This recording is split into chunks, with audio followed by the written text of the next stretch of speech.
Bismillah, Bismillah, Bismillah, Bismillah, Bismillah, Bismillah, Bismillah, Bismillah, Bismillah, Bismillah, Bismillah, Bismillah, Bismillah, Bismillah, Bismillah, Bismillah, Bismillah, Bismillah dengan menyebut nama Allah. Sholat untuk orang tua mungkin yang kita tangkap, nek wong tua niku ora sholat kok disolatke itu gimana?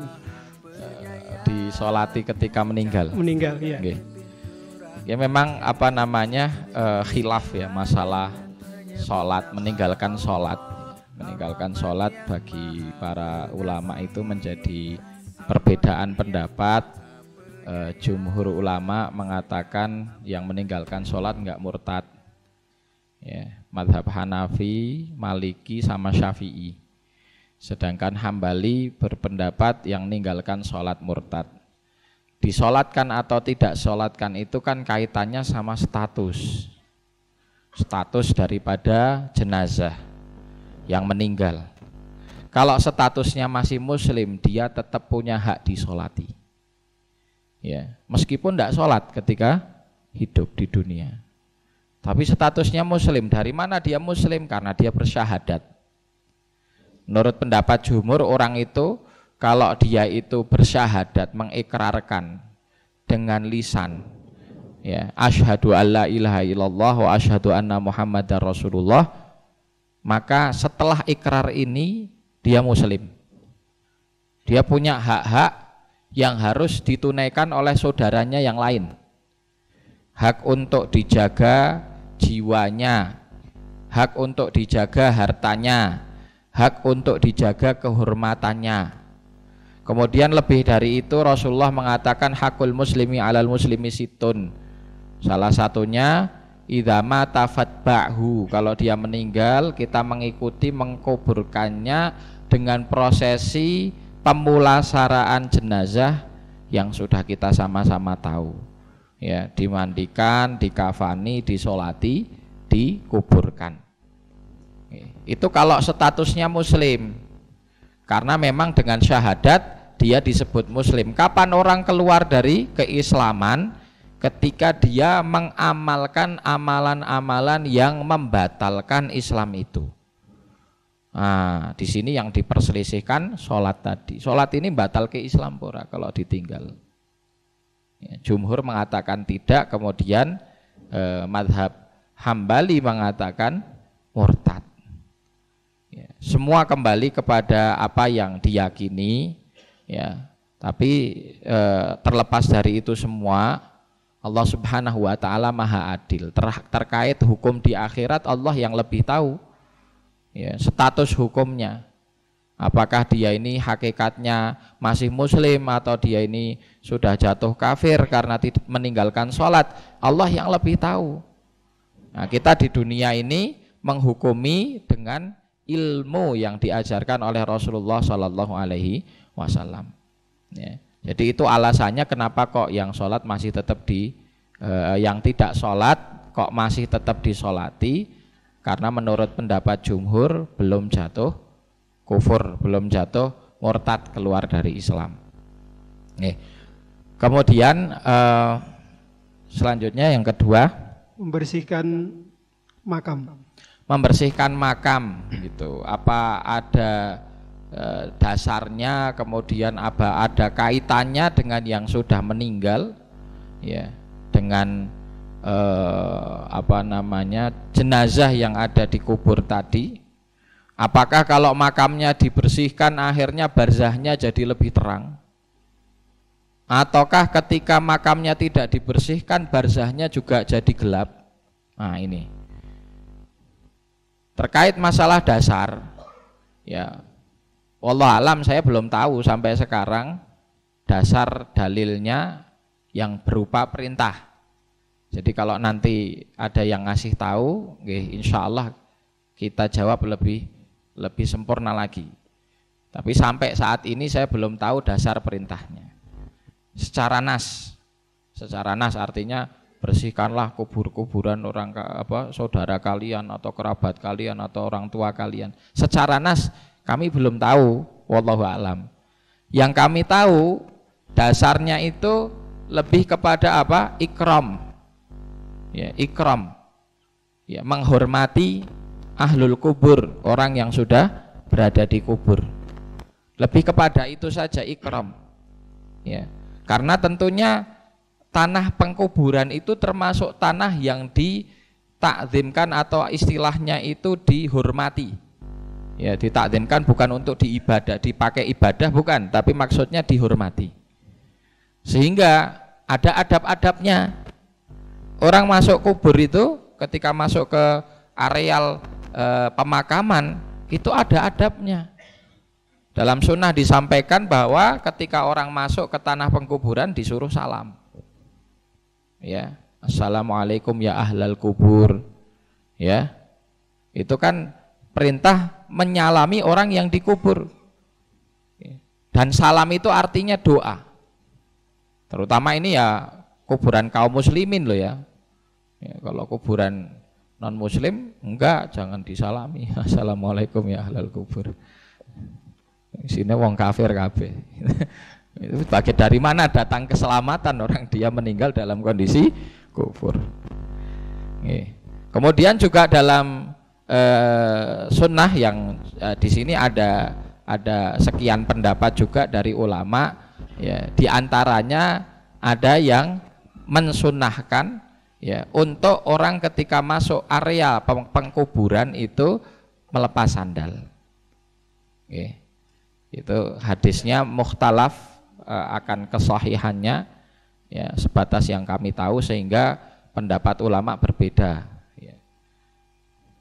Jadi lepas sandal. Kemudian tidak boleh nginjak kuburan ya, tidak boleh nginjak kuburan pas kita baru memakamkan atau baru ziarah gitu, kemudian kuburan orang diinjak-injak.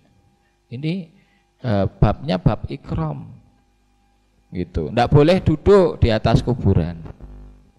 Itu babnya bab ikram.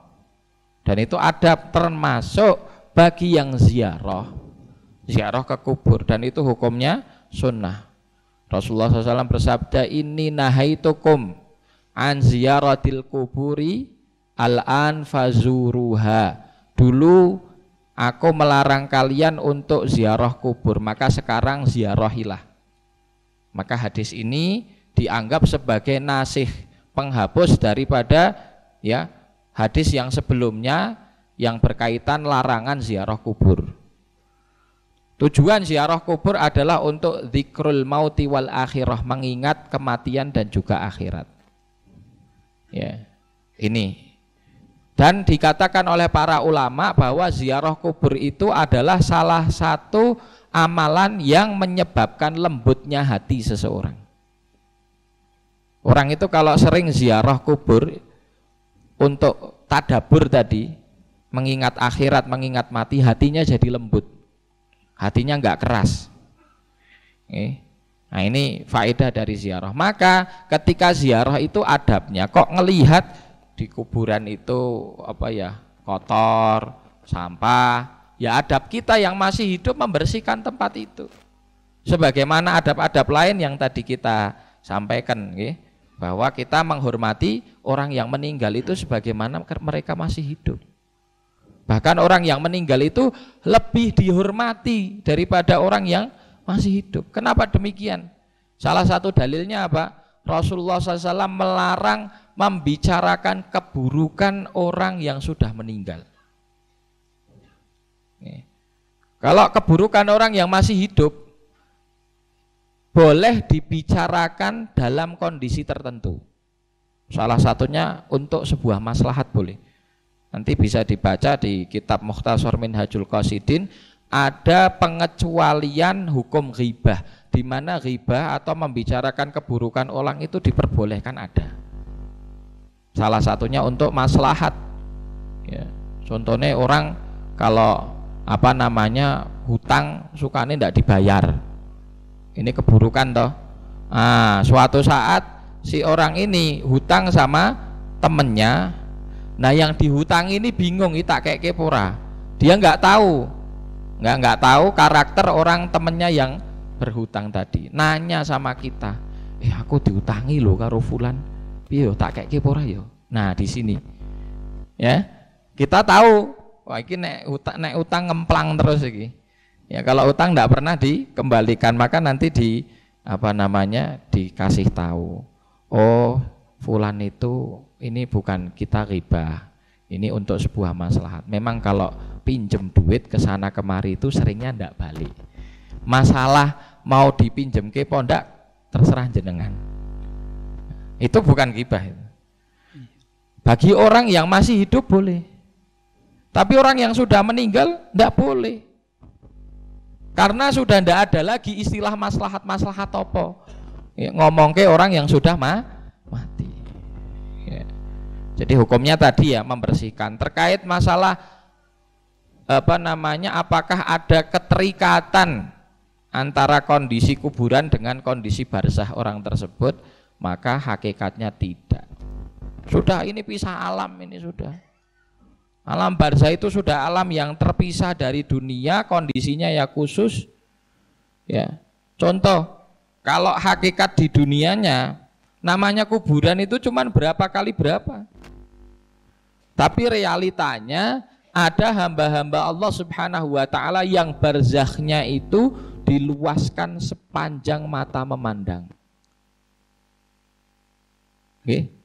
Itu kan sesuatu yang berbeda. Yang kita lihat ya cuman berapa meter kali berapa, 2 kali 1 paling, 2 kali 1 meter. Tapi hakikat yang dirasakan di alam barzah oleh penghuni kubur ini, dia melihat ya tempat tinggal dia itu seluas mata memandang. Bahkan disampaikan ada yang di tempat kuburnya itu sudah diperlihatkan dengan nikmat-nikmat surga. Masya Allah. Nah, jadi tidak ada kaitannya. Ya, contoh orang soleh betul. Ya. Qadarullah itu meninggalnya di tempat yang tidak ada orang tahu. Ya. Seumpama ya dikuburkan nggak ada yang tahu kalau itu kuburannya orang soleh gitu. Akhirnya ngate lumutan, ngate banyak rumputnya. Mungkin orang karena tidak tahu situ tanah pengkuburan juga, di situ ada yang buang sampah. Gara-gara situ kotor kemudian orang soleh tadi kuburannya jadi reget gitu. Tidak ada kaitannya. Sebagaimana tidak diadab dengan itu, ya, karena Allah Subhanahu wa taala berfirman wa alaisa lil insani illa ma sa'a wa anna sa'yahu saufa yura thumma yujzahul jazaa'al aufa. Ya, seseorang itu wa alla taziru waziratan ukhra. Ya, dan tidaklah seseorang itu menanggung dosa orang lain. Nah, yang mengotori itu kan yang masih hidup di dunia, yang sudah mati tidak menanggung dosanya yang orang sudah hidup. Dia yang menanggung dosanya sendiri ketika dia masih hidup. Ya, itu penjelasan kronologi tentang masalah kubur tadi. Karena ini pertanyaan baru kayaknya, belum pernah kita jawab sebelumnya. Terus yang ketiga apa? Ya itu. Sudah sampun nggih, barakallahu fikum. Nggih. Pramila mulai sekarang sing kuburane bapak mbok bro mulai didatangi nggih.